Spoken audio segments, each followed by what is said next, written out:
estamos muertos, lo sabéis esto, ¿no? ¿Cuándo podremos emitir luz nosotros? Cuando hayamos vivenciado el conflicto en armonía, cuando hayamos transmutado la personalidad y el alma realmente se manifieste a través nuestro. Por eso a la luna se le asigna un cuarto rayo. Cuarto rayo para el aspirante. Para el discípulo sería un primer rayo, sería Vulcano, y para el iniciado sería un séptimo rayo, pero eso es un tema para tocar aparte. Nos vamos a los grandes planetas transpersonales, posiblemente, bueno, al más grande de todo el sistema solar. ¿Qué rayo manifiesta? Segundo rayo de amor-sabiduría, os he dicho. El globo solar manifiesta un segundo rayo, pero necesita de sus aliados, de sus compañeros de viaje, los hombres celestiales, para llevar a cabo su propósito. Un hombre celestial tiene 10 iniciaciones, desde la perspectiva terrestre, y un hombre solar tiene nada menos, un globo solar tiene 12 iniciaciones. Si suponemos que nosotros tenemos la del bautismo, que seguramente que la tenemos, algunos tendrán una segunda y puede que alguno más, imaginaos el camino que tenemos por delante, teniendo en cuenta que la diferencia que hay entre un estudiante y un discípulo de tercera iniciación, por eso os he puesto al principio el Cervino, habéis distinguido, el mito de Capricornio, la tercera iniciación, y va a salir en todas las presentaciones que hagamos de los rayos aquí en Amigos de la India. ¿Por qué lo digo? Porque debemos trabajar mucho para subir a la cima de la montaña, y desde allí divisaremos todo el valle donde las 7 energías proceden de una y nosotros tenemos la capacidad de sintetizarlas y de expresarlas a voluntad. Por eso, o tenemos una iniciación, tenemos una expansión de conciencia, o a nivel intelectual va a ser un poco complicado el tema de los rayos. Porque tenemos tendencia innata, cada vez que iniciamos un estudio, buscarle un resultado práctico. Y durante mucho tiempo, a lo mejor, este estudio solamente nos da quebraderos de cabeza. Pero lo importante es que lo veamos como algo que nos va a enriquecer, como una posibilidad de interactuar con energías, teniendo en cuenta que todas estas pelotitas que están aquí flotando, estos planetas, son seres vivos como nosotros, están evolucionando. Ahora bien, la analogía funciona, pero no funciona en el detalle. Yo tengo un cuerpo muy definido, ¿verdad? Y él tiene un cuerpo mucho más definido. Cuidado, desde la perspectiva más densa posible. Del último subplano, del plano físico cósmico, yo veo al Sol y a Júpiter de esta manera, pero internamente no son así. Por ejemplo, ¿de qué color sería el Sol? Azul. ¿Habéis tenido alguna experiencia de ver el Sol de otra manera distinta? Dorado, anaranjado, ¿de qué color? Anaranjado. Anaranjado. Es azul índigo. Azul índigo. Azul oscuro. Azul oscuro y sol. Pues no No lo parece. lo parece, ¿verdad que no? No lo parece, ¿verdad? Que brilla mucho. Es azul oscuro. Azul oscuro, pero oscuro, oscuro, ¿eh? Azul índigo. Curioso, ¿eh? ¿Verdad que es extraño de que sea así? Algún momento de nuestra vida, en algún momento puntual, se despertará la chispa y lo podremos ver. Va a ser una décima de segundo, nada más. Bueno, y es bastante. Se dice que los demás tienen un color específico a la visión etérica. De ahí vienen los colores que se asignan. Por eso los colores varían en función de quién lo está observando. Importante es que tengamos en cuenta lo siguiente. Cada planeta manifiesta un aspecto de la energía 1. Antes os he dicho, la energía llegaba sin dividirse, prácticamente sin dividirse. Eran 7 que se fusionan en uno en el sistema de Sirio. De ahí se proyectan al sistema solar. El lobo lo recibe como 1 la señal. Él está trabajando el segundo rayo de este periodo. ¿Y cómo lo divide después? En 7, pero no lo hace él. Lo hacen sus colegas, sus aliados, sus compañeros de evolución, los lobos planetarios o hombres celestiales. En el caso de Júpiter, le aparece el segundo rayo también. Y de hecho, por la astronomía se sabe que en un futuro no muy lejano, cuando sea, no sabemos cuándo, desde el tiempo de la computación terrestre, Júpiter será otra estrella, otro sol. Es un planeta gaseoso. ¿Y Júpiter qué indica generalmente Júpiter? ¿De qué nos habla Júpiter? ¿Del amor? ¿Realmente no lo hemos querido eso? ¿A través de la astrología? ¿Lo dejo en el aire? Sí, déjalo. Sí. Sí. Luego tenemos un planeta que todos conocemos, ¿no? Porque casi todo el mundo lleva un anillo físico o invisible. El planeta Saturno. El mal llamado planeta del karma. ¿Por qué digo mal llamado planeta del karma? Porque la palabra karma es oportunidad, no es castigo. Pero como tenemos mucho sexto rayo encima, tenemos la tendencia a creer que el karma es una losa que nos ha caído encima por algo que supuestamente hicimos nosotros, o mejor lo hicieron los demás, y me tocó a mí, eso es lo que suele decir, y no reconocemos que es una aceptación voluntaria ligada a un compromiso interno. Cuando se escucha por ahí, es que he nacido en el país que he nacido, es que me han tocado los padres que me han tocado, y me voy a desencarnar de la manera que he desencarnado, hay que decir una cosa: escogimos a los padres, escogimos el lugar donde íbamos a encarnar, más o menos las circunstancias de nuestra vida y la forma en que nos íbamos a ir, de manera genérica, arquetípica. Y luego resulta que desde aquí, desde abajo, actuamos en contra de decisiones que como almas tomamos en su momento. Pues a esa incongruencia le vamos a llamar karma, ni más ni menos. ¿Quién tiene la culpa? ¿El señor Saturno? No, la tenemos nosotros. Vamos a ser honestos. Somos nosotros que en nuestra ignorancia vamos en contra de algo que no conocemos. Esto es más o menos como llamarse ateo, en contra de Dios. Pero si no lo conocemos, y además, ¿qué nos ha hecho ese señor para ir en contra de él? ¿No será que tenemos una percepción falsa de la realidad? Más bien lo segundo, pero debemos descubrirlo. Debemos descubrirlo precisamente canalizando, manifestando la energía de la adaptabilidad del señor Saturno y el amor profundísimo, absoluto del señor Júpiter. Y si eso lo hacemos, evidentemente el trabajo del señor Urano va bien solo, ¿no? ¿Qué pasó hace 2000 años en Palestina? Apareció un gran discípulo, ¿de qué habló? Del amor. Ama a tu prójimo como a ti mismo. Así como Buda dijo, conócete a ti mismo y conocerás a todos los demás, o algo parecido, o el ser hombre es luz, tanto da. ¿Qué nos dice este? Ama a tu prójimo como a ti mismo. Porque en el momento que esa energía que abocas hacia ti mismo, hacia tu resolución interna, la pones al servicio de los demás, ¿qué sucede? Que todo se adapta a una nueva realidad, que aparece un nuevo orden. Precisamente, Urano nos habla de nuevo orden. El cristianismo, Acuario, tiene de regente exotérico, ¿qué planeta? Urano, ¿no? Séptimo rayo. Y de regente esotérico, ¿qué tiene? Al señor Júpiter. Acuario, que es la interdependencia, la fraternidad, la chispa del cristianismo. Curiosamente, 2000 años después empezamos a entender el mito.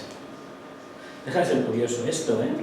Deja de ser curioso que se utilizara la energía de la devoción, del idealismo, que nos atormentó y nos machacó, y nos dejamos de lado el amor que el cristianismo pregonó, la relación con Júpiter, es decir, el despertar la conciencia crística, la hemos dejado de lado mayormente durante 2000 años, y ahora hay que decir una cosa: o la despertamos o la despertamos. Porque esta energía, al ser impar, el séptimo rayo, nos va a obligar, no a poner, no diré que la punta de la espada en el cuello, en la garganta, pero sí que nos va a obligar, o nos adaptamos o nos van a adaptar. ¿Qué creéis que está pasando en todo el mundo? ¿No os parece sospechoso que cada semana nos estén dosificando las informaciones y atormentándonos cada vez más? Urano. Todo nuevo, todo tiene que caer. Estamos en vísperas de un nuevo orden mundial. Pero para construir ese nuevo orden mundial, ¿qué creéis que debe pasar? ¿Continuamos como estamos o nos cargamos de un plumazo todo lo antiguo? No se trata de destruirlo, ¿eh? La idea que hemos tenido hasta el presente, basada en la información del sexto rayo y de nosotros los humanos, que respondemos bastante a esta energía, es que había que destruirlo todo. Eso es un espejismo propio del primer rayo. Es decir, aquí se dan 4 cañonazos, esto se arregla, es muy común en los países latinos donde el sexto rayo está imperando, es muy común ese tipo de mentalidad. Pero eso que dice, que si no hay un aspecto jupiteriano de segundo rayo de amor para construir, ¿qué vamos a construir? Absolutamente nada, ¿verdad? Entonces, si no construimos absolutamente nada, ¿qué estamos haciendo? Estamos generando más karma, estamos provocando un conflicto que ya veremos cuándo lo resolvemos. Por lo tanto, nos debemos adaptar a las circunstancias y lo que está pasando ahora en el mundo, la crisis del sistema económico, la crisis de valores, es para que demostremos la cualidad propia de Saturno, la adaptabilidad. O nos adaptamos o vamos en contra de la propia evolución. Y llegamos al planeta Neptuno, al señor, ¿cómo se conocía este en la mitología griega? Poseidón, el señor de las aguas. Neptuno es Poseidón, el señor de las aguas. ¿Y de las aguas? ¿Por qué de las aguas? Todo lo que tiene que ver con el plano astral, con el mundo emocional, con nuestro propio planeta, es un planeta de agua básicamente, está regido por la hueste angélica que vino en su momento del planeta Neptuno. Gracias a ellos, a esa energía, los humanos hemos podido desarrollar la vida y la evolución en este planeta. Y luego llegamos a un planeta que se descubrió. ¿Cuándo se descubrió Plutón? ¿Lo acordáis? 1920 y pico. Curiosamente se dice en astrología que es el planeta que se encarga de sacar todo lo oculto. Como está tan lejano, cuando aparece, no son planetas transpersonales, tardan ciclos enormes. Urano tarda 88 años en dar la vuelta, este no sé si son 200 y pico, 100 y pico lo que tarda. ¿Y qué pasa? Que están durante generaciones, unas generaciones, machacando y dando su impronta a esa evolución. Por lo tanto, son muy importantes porque canalizan una energía que acaba coloreando todo lo oscuro. Precisamente, ¿qué pasa cuando este planeta se descubre? Finales de los años 20, ¿no? Se estaba preparando un conflicto en Europa, ¿no? Muy importante. Bueno, pues el conflicto lo hemos vivido. Todavía lo seguimos viviendo y estamos pagando las consecuencias de ese conflicto. Porque me imagino que sabréis que todo lo que tenemos en este momento de conflictos en Europa y en el cercano Oriente lo debemos a la Segunda Guerra Mundial y a la Primera Guerra Mundial y a los errores del siglo XIX. Todo viene por ahí, todo viene por ahí, todo. ¿Continúo? Esto es importante que lo tengamos en cuenta antes de meternos en la harina de los 7 rayos. La realidad de Dios, Dios trascendente, la relación del hombre con lo divino, el Dios inmanente, la realidad de la inmortalidad, la hermandad del hombre, Dios en expresión, la existencia del camino hacia Dios, la historicidad de los grandes acercamientos y la posibilidad de un tercer inminente acercamiento. Este tercer acercamiento, ¿cuál sería? Blavatsky fue el primero.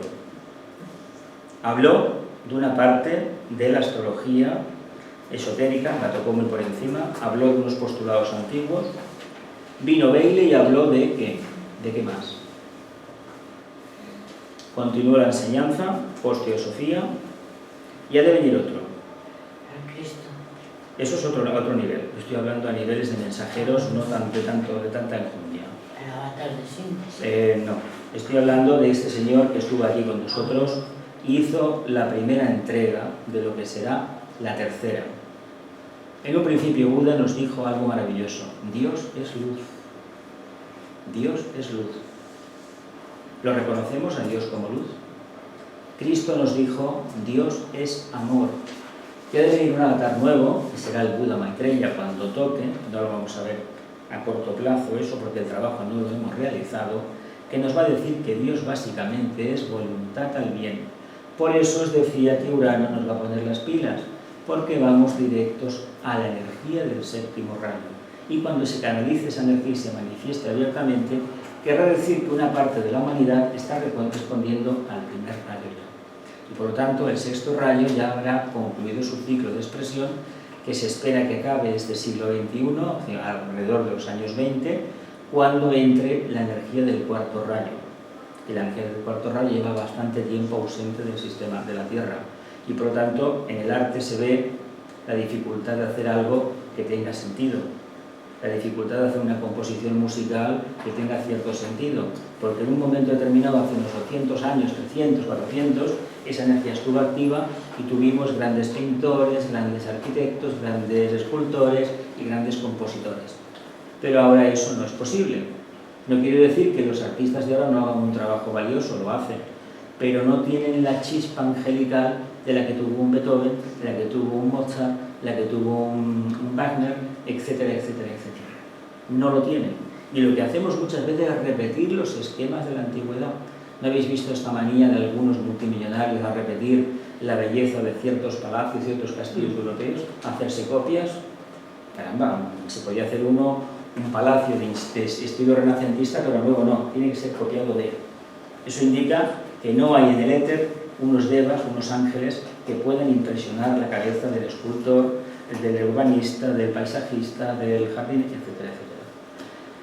Entendemos cómo se manifiesta Dios, porque Dios se va a manifestar a través de los 7 rayos. Entendemos que Dios existe en su creación. ¿Cómo podemos acercarnos a Dios? Desde mi corazón, desde la meditación, haciéndome preguntas o contemplando la belleza de una puesta de sol. Viendo su creación y decir, Brahma, qué grande eres. ¿Podemos ver a Dios así? ¿Cuál de los dos caminos hemos escogido? ¿El del Dios que está manifestado en su creación, el Dios trascendente, o nos hemos abocado directamente al Dios inmanente, a ese que está dentro de nosotros y de todo lo creado?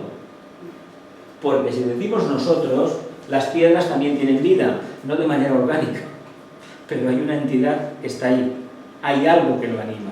Entendamos que formamos un conglomerado, y esto es importante que lo tengamos claro, porque hay varios postulados.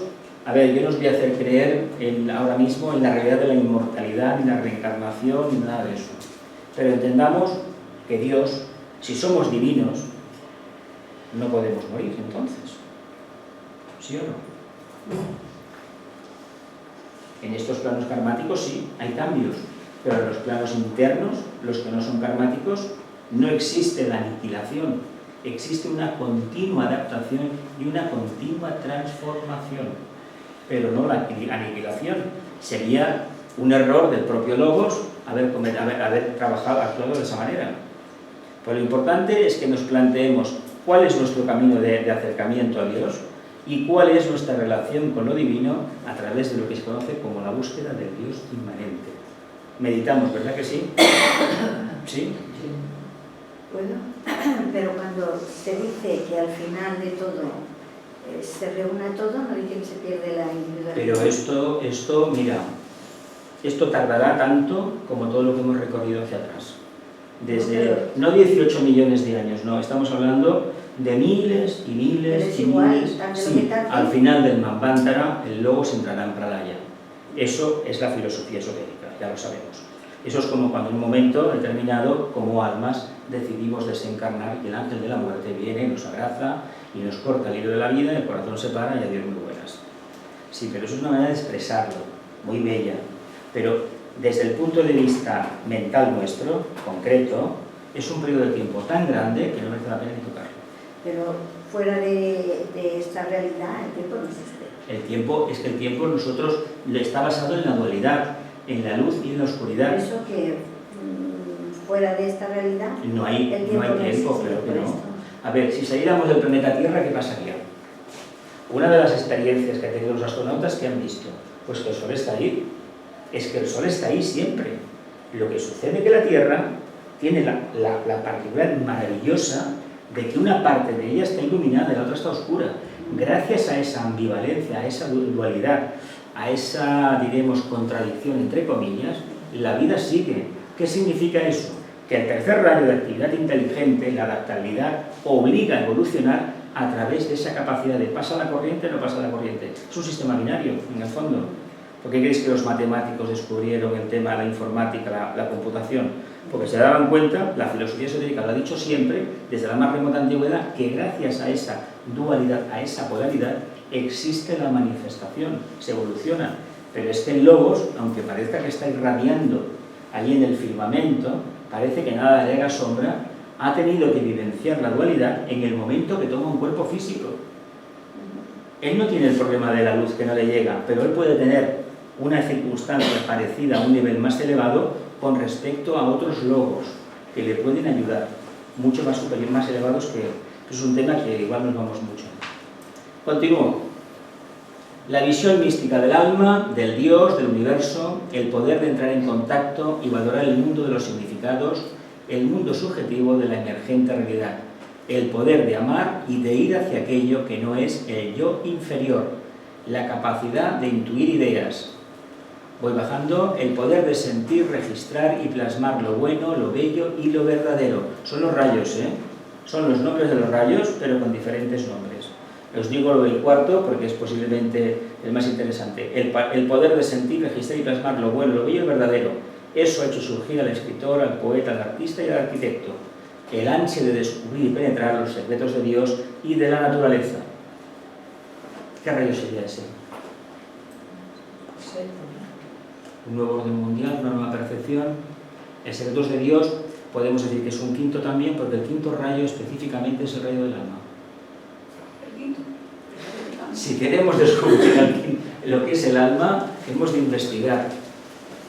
No es que el alma manifieste un quinto rayo, es que necesitamos la utilización de la energía de quinto rayo, que es la investigación. ¿Y la investigación qué es también? ¿Qué hacemos cuando cogemos aquí una meditación y cogemos un pensamiento simiente? Investigar. Estamos investigando. Por eso es el rayo del alma, de acercamiento al alma, porque es el método científico. No es el método de sexto rayo de quedarme en silencio pasivo y esperar que venga Buda o quien sea. No, yo investigo, se trabaja de manera distinta. Ese es el camino del ocultista y el otro es el camino del místico. Es un tema que ya hablaremos más adelante. El mundo de la vida psíquica, esto requiere el reconocimiento por la conciencia cerebral de la necesidad de un control mental y espiritual como primer paso.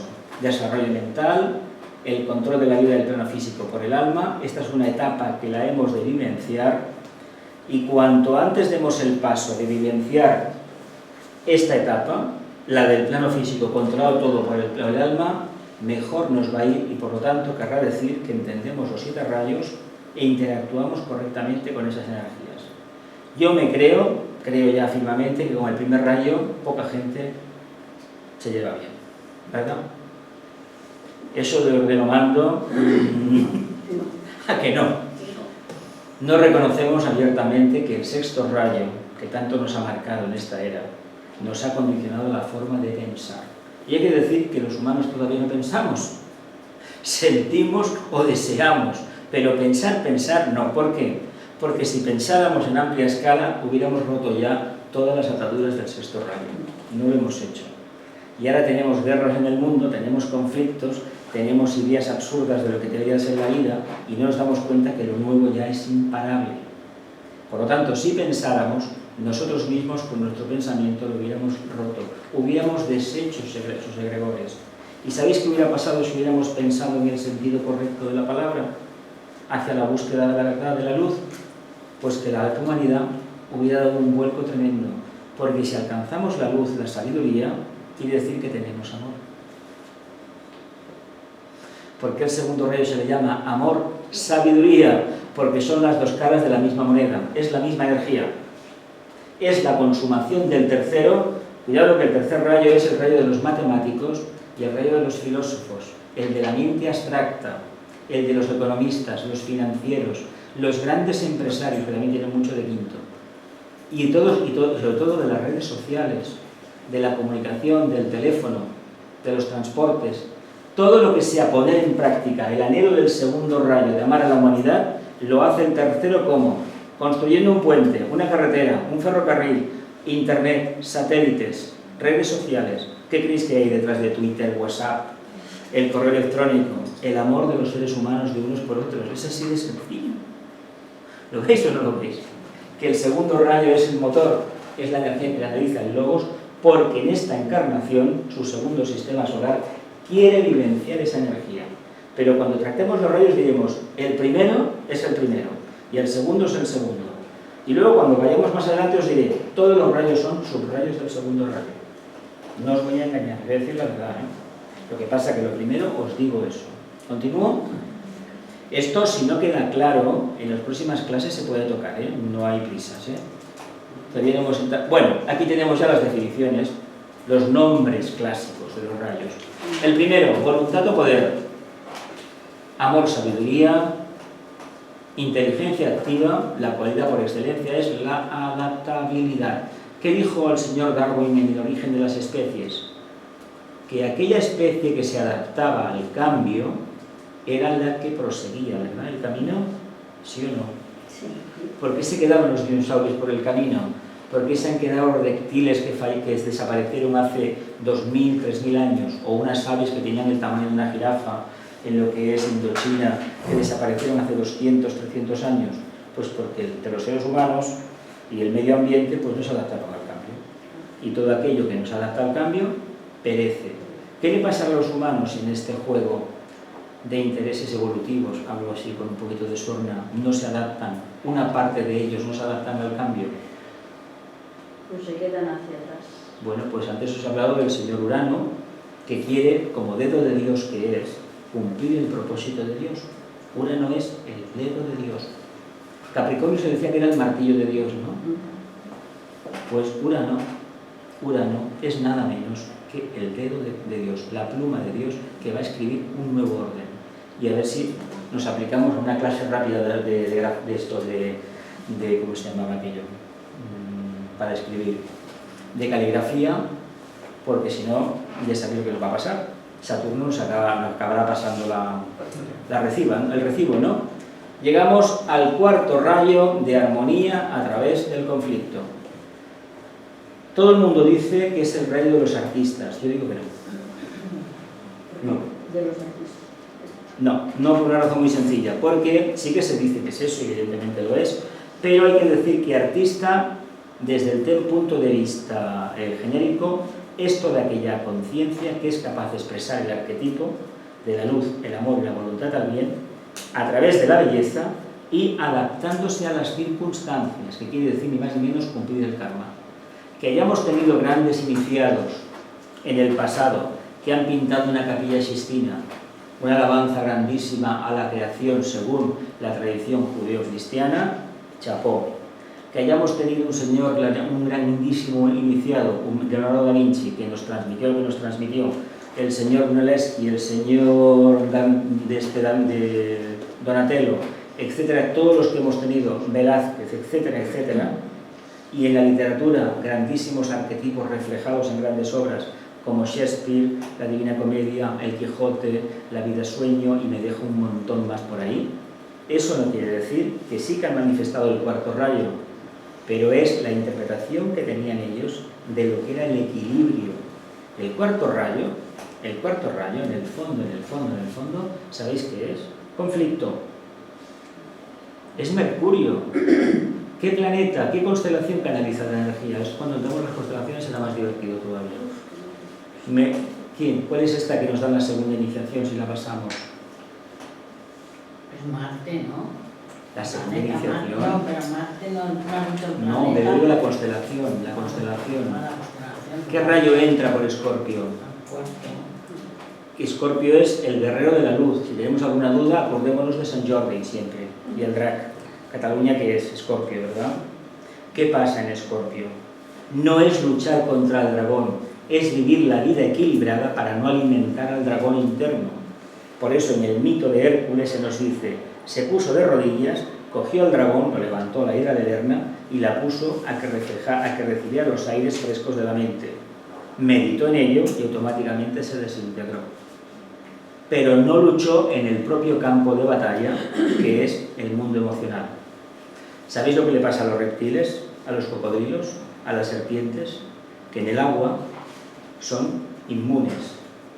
Pero cuando salen a la tierra, ¿qué le pasa? Lo contrario que le pasaba a Anteo, ¿no? Cuando tocaba la tierra, se volvía inmortal. Cuando se le levantaba, se le acabó la energía. Por lo tanto, ¿qué quiere decir esto? Que si vivimos el equilibrio, el conflicto, no renunciamos a él y lo vivenciamos nosotros de una manera armónica, sin saltar chispas y sin echar piedras en la mochila, el conflicto per se desaparece. Lo que hay es una actitud de servicio. Tenemos ya unos años y supongo, me imagino que todos tenemos memoria de las crisis que hemos tenido en nuestra vida, ¿verdad? Todos, ¿verdad? ¿Cómo solucionamos esas crisis? ¿Combatiendo en la crisis o manteniendo el equilibrio dentro del conflicto? Es decir, en el frente de batalla yo me mantengo firme. O como dicen algunos mantras, en el centro de la voluntad de Dios yo permanezco.